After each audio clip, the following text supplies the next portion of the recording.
गोंके को मांग रे इनसेट खन सेंगेल जोहार इन सोहान एमब्रम आसाम पनत सेंगेल प्रेसिडेंट नि ऑक्टे रे इनसेट खन खाटो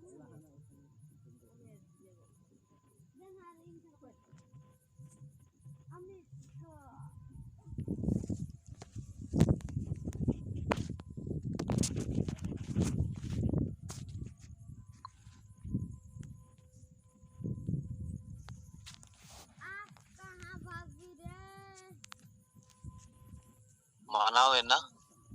अदो ओंडे सेलेद इन ताहे कना और ओंडे हो अडी बेस अबुरन जहाँ तिना कमिया करता को सनाम को सेलेद को ताहे कना अदो विशेष काइते होलाना नोआ जनाम महा ऑक्टे रे हो अबु जहाँ नित नोए बो कमियत कना जे मिटन मरांग बिचार बदल दाड़िया जहाँ बो बुझाव दाड़िया कना जे सरीगी अबुआ समाज रे मंझी बो बदल को आतु बो बंचावा सेंगेल चेदा नोरिया मोड़े गोटे जहाँ एंसर बो एम का ओना एंसर तला खन गी मित बार बडायान होड़गी बुझावान होड़गी बडाय तुलुज गी सहज सरल होड़ को दिग्भरमित कुरिया जहाँ को कुरुमुटु कना हाना नवा जहाँ को सजावेआ मंझी को बदल को चेक को चो मेन कते अदो उनका के मुरुक मताल कथा ओना मुरुक और मताल उनते रे दो अडी बेस्ते चर्चावा कना अदो ओना रिया पुष्टव सही उनको अबु बुन सदरा कोइन जे वंशनुगत परंपरा मंझी कारण ते अतु समाज दो गुजुक कना चेदा कारण दो सांगे दो बाको अल पढ़ावा सांगे को बुलुआ और ओना कारण ते हसा बसा जाति धर्म रोजगार दो चेक कना नोआ रिया उइहर बिचार अतु समाज रे तिसो बाय हुयुक और ओंडे गी जुदी बाय हुयुआ एंडे खान जहाँ तिना नोआ बंचाव लगी जहाँ गी कुरुमुटुया जुदी समाज बाय गणोआ एंडे खान तो असंभव की और समाज दो ओकोय जहाँ दो मंझी अरि शासन व्यवस्था नोडे बो मेना बुन सांगे होड़ मंझिया नेतृत्व रे मिटेन लीडर कनाय इंजिन कनाय उनिगी जुदी नोआ रिया कथा को बाय चर्चाया एंडे खान अबुआ हक इधर दो चेक लेकारे बो न्यामा और उनकाते सेंगेल दो बाय मेने आज की मंझी बदले हुआ सेंगेल दो मेने बिचारे समांगा का आपे बिचार पे जे नोय जहाँ हसा बसा जाति धर्म रोजगार मेना आज कानो माल लगी अतु टोला रे तिसो गान हो मंझी को आयुर ते हसा लगी भाषा लगी जाति लगी धर्म लगी मारांग बुरु लगी बिचार हुए कना तिसो तो बाय हुए कना चेदा बाय हुए कना हुयु लक्ति कना से बांग जुदी उनको की बाकु बिचार एंड खान समाज दो चेक लेका रे बो बंचावा गोंके सालखान मुर्मू मा 1980 साल खन नोआरे लगातार कमी रे मेनाया इखन नित दबी रे हो अबु आकिना बुद्धि विचार जहाँ तिना मेना ओना बुद्धि विचार रे तिना समाज दो बो गणो दाड़े काउदी नेल लेखान जीरो गिया गणो तो अकिना बुद्धि विचार ते नोय ऑल गुरु गोंके जहाँ तिना लिपि बनाव लेत रे हो इखन नोआ लिपि बनाव कते हो बेकार गी ताहे कन अबुआ भाषा दो जनाम कते मिटेन गिद्रा नितुम गे ताय बनु उनकाना अवस्था रे ताहे कन इखन ओना उन मारंग एमपी सैक्रिफाइस कते एट शेड्यूल ओचो केदा कि इखन नित दबि राजभाषा बांग हुई कना तो एंडे खान नोआ ते हो लाभ दो चेक जुदी राजभाषा बाय हुयुआ नोआ भाषा मा गुज पाराग गिया ओनाते नित दो ओक्ते कना जुमिदो रिया और ओना जुमिदो लगित के नोआ कथा दो मेनोक कना आपे आतुरे बिचार पे जे नोआ को लगित मंझी कमी कना से बा तो सरीगे गोटा भारत दिसम रे नोआ मा कोई मंझी हो बाय कमी कना बाय बिचारे कना और ओना कारण ते की समाज तो गुजुक कना जहाँ तिना समाज व्यवस्था मंझी अरि शासन व्यवस्था अबुआ मेना ओना ठीक गया किंतु ओनारे अडिगान जिनिस बड़िया हो मेना नितो जहाँ दो सहायरिया लगती मेना और ओनारे खासकर जहाँ चलाव बनाव उनको दो अडी बेकार गे को सबिता कना जहाँ कारण ते मौजगी रे हो बड़ी के सबितो कना कथाय मेन लेआ डॉक्टर बी.आर. अम्बेडकर संविधान जहाँ तिना बेस की तहन यदि चलाव बनाव को बड़ी को तहना एंडे खान बड़ी सबितोआ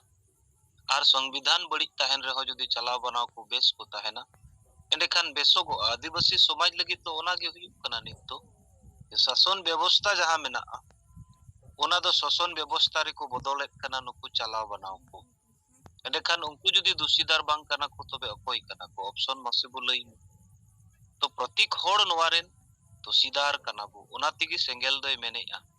जे बाबू जदि बो जुमिदोआ आर जदि आतु आतु रे नवा बाय बिचिरुआ एंडे खान दो अबुआ हक इधर दो अबु बाबू न्याम गिया आदो नोंकाते अबुरेन कमिया को नवा कथा पुष्टवात को आर उनकाते देलाबो नित दो अबु कमी तिगी हुयुआ उना छाडा अबुआ एटा उपाय दो बनुआ तो नवा लेकाते अडी बेस ओंडे हो गालमाराव हुइसा तेना आर उनका लेकाते दाराय कान अबुआ नोय नितो नाहा जहां हांडी बु सहाया समाज बु लहाया नवा चितान रे हो बिचार हुइना कारण हांडी कारण तिगी तो बुल तो हेला काना हांडी दो बिटेन बीस काना इखन अबु दो अमृत लेका बुन व्यवहारेआ इखन जहां अमृत दो समाज रे बीस लेकाय कमी कानते सांगी बुल मताल होड़गे मेना कोआ आर कारण हांडी दो बाय मोच तिगी हिंदू ईसाई सिख जैन बुद्ध को हो अकुआ धर्म स्थान रे दो बाकू एमे काना मोच हुनन ताहे लेका सनाम को बुन ऑल पढ़ा काना सनाम धर्म रेन होड़ ओना को व्यवहार किया इखन नित दबी बाको व्यवहार ओनाते प्रमाणित काना नवा दो बड़ी किया और जहां बड़ी जिनिस अबो बो अपना रखा तिगी अबुआ समाज बड़ी जो काना और ओना बड़ी जो कानते अबुआ मोजा जिनिस बाबू नाम दाड़िया काना हक एदर मेना ओना दो बाबू नेल नाम दाड़िया काना ओना लगित ते नवा सहाय दो अबु अडी मरंग लक्ति मेना तबे नांगी बो बिचार दाड़िया जे अबुआ संविधान रे अबुआ हक एदर तिना मेना आसे बनुआ नवा बुन बडाय दाड़िया आदो नित दबी समाज मा संविधान दो चेत नुई दो सेदाया डोढा रेगी उनुम काना आर नित हो ओना धर्म कोड रिया कथा अबु बुन मेने खा उनी दो अरिचली बांचाव रिया गाल मारा काना माने उल्टे खपड़ी अबु दो प्रोग्रेस रिया अबु मेनेआ उनी दो ताइनमो से या मेनेआ नोनकान बिचार धारा रे अबुआ समाज मेना आदो नोवा रिया परमानेंट सॉल्यूशन दो नित गोंके जहां लेकाय आयुर सतु अका बुनाय उदु ए आय नोवागी कना परमानेंट सॉल्यूशन और नोवा ते हो जदि सॉल्यूशन बाय हुयुआ तो अबुआ समाज तो बाय बांचा गिया ओना रिया उदाहरण दिनम गी को इसयो कना दिनम गी को हिंदू कना एंडे खान जाहिर थान मंझी थान और जगह तिना मंझी को चिली को मेना को नुकु दो सनाम एटा धर्म पहुड़ गoj चाबा बोनाय आर को आउट चाबा ओना बांचाव लगित तिगे अबुआ नोय हप्ताहिक जहां जुमित दुड़ुब माने मिटे नवा सिस्टम समाज रे बुन एतहब केदा कारण जहाना जिनिस के जुदी रेगुलर सिस्टम बाय ताहेना ओना दो बायला हंती दाड़िया आदो अबुआ समाज रे दो चेत हो रेगुलर सिस्टम बनु तिगे मोज मोज जिनिस मेना ओना को हो बात कते बड़ीजा गे हबिया काना आर ओनारेन दोषीदार दो कोई आतुरेन मंझी माने कान गे किंतु आतु टोला समाज रे इना ढेर सांगे होड़ मेना को चिका उनको तो ओना बाकु नेल ᱧᱟᱢᱮᱫ ᱛᱮ उनको को नेल ᱧᱟᱢᱮᱫ गया तो चेदा बाकु रोड दरिया काना माने दो उनी राजा मेनाया चेतान रे उनको चेता को रखाब काना इकन नीत अबुआ नवा बिचार ते सांगे होड़ को बिचार काना जे बांगी सरी कथा काना नवा आर को एक्सेप्ट दाड़िया काना इकन मित बार होड़ जहाई को दो समाज रेन असोल गंडार काना को माने दो समाज मारांग बांग कते aku व्यक्ति गी मारांगो काना को आर उनकाते को मिसगान बड़ाए को इखन पतियो नवा मेना बड़िया दो आयमा दिन बाय ताहेनोआ आर सरिया दो अडी आयमा दिन बाम चुकु दोहर दाड़िया ओना दो पोटेलो गया आर होड़ को बुझाव गया ओना स्थिति रे नित अबुआ समाज तिंगुआ काना ओनाते अबु नवा लगातार तिना बु कमी लहा इदी दाड़िया अबुआ अडी कमी दरकार मेना साउते गोंके तकिना जहां हड़मो हटी सलाम को बुन बडाई किया ऑपरेशन कते नितो दो जिरो रे मेना किना आसोक काना बुन अडी लगे किन बिसु मा किंतु बिसु लगित खान अबु कौडी अरी सपोहट गणो अडी लगती गया और ओना हिसाब ते जहां तिना बु एम दाड़िया काना सनाम को अडी आयमा सरहाव आर हो बुन कुरुमुटुई मा जाते केटेज खन केटेज गोंके अबु मेड़हेद ती मेड़हेद जंगा बो रुड़ अगुयमा ओना लगित अबुआ गणो सपोहट अडी लगती गया नोआ हो अबुआ ध्यान दोहय जरूर मेनाआ अदो निया को कथा लई कते दाराय कान दिन रे जहां दो अबुआ कमी होरा को गोंके तकिन किन लई ले अबेस तहन ओक्ते रे जे 4 जून कोन मिटेन प्रोग्राम कोराव रिया 4 जून बाद कारण 4 जून दो ना भोट रिया रिजल्ट हुयुआ ने ताइनम केंद्र रे नित बीजेपी सरकार मेनाया ओकोय हिजुआ बाबू बडाया इने ताइनम अबुआ हक इधर चेक लेका तेबो अदै उडुक दाड़िया ओना आंदोलन दो अबुआ जरी बो दोहया अदो नोआ चितान रे हो अबु आले हो बिचार चलाक कान गया और ओंका लेकाते दाराय कान 30 जून मिटेन अबु संथाल आदिवासी को दो मरांग दिन कना संथाल हुल जहां ते दो भारत दिसम अवरी स्वाधीन माने 100 साल मांग रेगी सिदो मुर्मू तकिना अयुरते अबु संताल परगाना टेनेंसी एक्ट गठन लेना एलेखान नोआ दो अडी मारांग कथा कना और ओना दो तिसो बाबू हिडिंग दाड़िया और ओना तिगी अबुआ अंतर जीवी रे मिटेन जागवार से जुमित हिजु लगती जे अबुरेन वीर को अबु लगे उना को चिका तो दाड़ी काउदा इखन ओना बचाव रे अबुआ भूमिका दो चेक ताहेन कना नोआ हो अबुआ बिचार रिया कना बंखान इतिहास मा मेना गया ओना बाबू बंचाव दाड़िया कना तार माने अबुरेन वीर को बुन अपमानित कोआ नोआ गे मिट आकार ते बुझा अदो ओनाते अबुआ नोआ लड़हई तबु गोंके आयुर सुतु रे जरी बो दोहो कदा आर कमी तिगे हुयु तबुना बंखान बंचाव दो अबुआ बनुआ मा अदो गोंके को निया कटो मचा बिचार इन से कोन रिपोर्टिंग सलाइन सदर किया इन्या कथा नोडे गिन मुचेत केदा मा सनाम को अडी आयमा सरहाव आर सेंगल जोहार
अच्छा ठीक है माँ, और टाइम को हुई ना भैया साहब ध्यान करो।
gaya मा तबे तेहnya noa singgah jam meeting ko noda ko mun cheta jiro ma salam ko